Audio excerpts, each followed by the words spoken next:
How to approve Cash App request for 13 plus users. Hi everyone, welcome back to our channel. In today's video, I'll guide you on how you can approve Cash App request if you're a 13 plus account user, so make sure to watch the video till the end.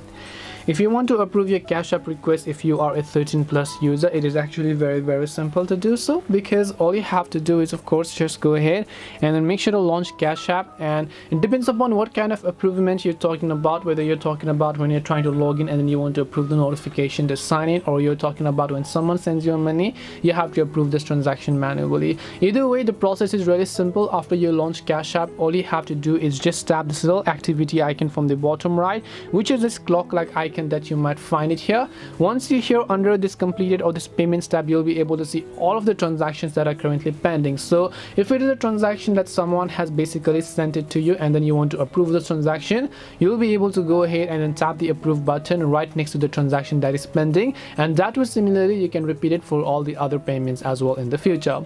That's it for today's video on how you can approve your Cash App request as a 13 plus user. Hope this video was very helpful, and if you have any questions, feel free to leave them down. Thank you for watching and see you in the next video.